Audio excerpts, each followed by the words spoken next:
May the 12th, Mark 9:23. All things are possible to him that believeth. The all things do not always come simply for the asking, for the reason that God is ever seeking to teach us the way of faith. And in our training in the faith life, there must be room for the trial of faith, the discipline of faith, the patience of faith, the courage of faith, and often many stages are passed before we really realize what is the end of faith, namely, the victory of faith. Real moral fiber is developed through discipline of faith. You've made your request of God, but the answer doesn't come. What are you to do? Keep on believing God's word. Never be moved away from it by what you see or feel. And thus, as you stand steady, enlarged power and experience is being developed. The fact of looking at the apparent contradiction as to God's words and being unmoved from your position of faith makes you stronger on every other line.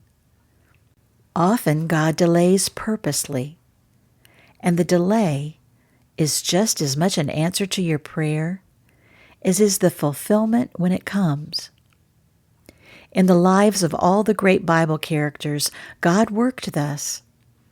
Abraham, Moses, and Elijah were not great in the beginning, but were made great through the discipline of their faith, and only thus were they fitted for the positions to which God had called them.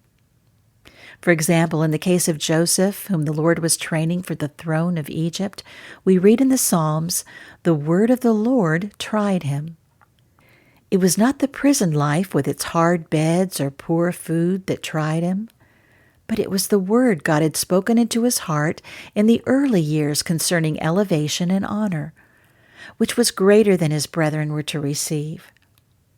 It was this which was ever before him when every step in his career made it seem more and more impossible of fulfillment, until he was there imprisoned, and all in innocency, while others who were perhaps justly incarcerated were released, and he was left to languish alone.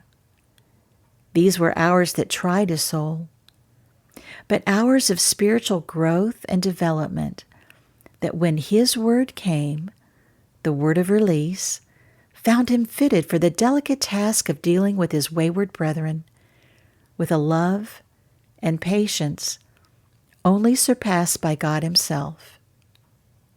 No amount of persecution tries like such experiences as these.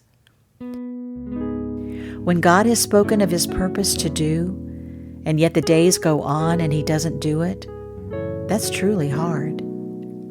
But it's a discipline of faith that will bring us into a knowledge of God which would otherwise be impossible.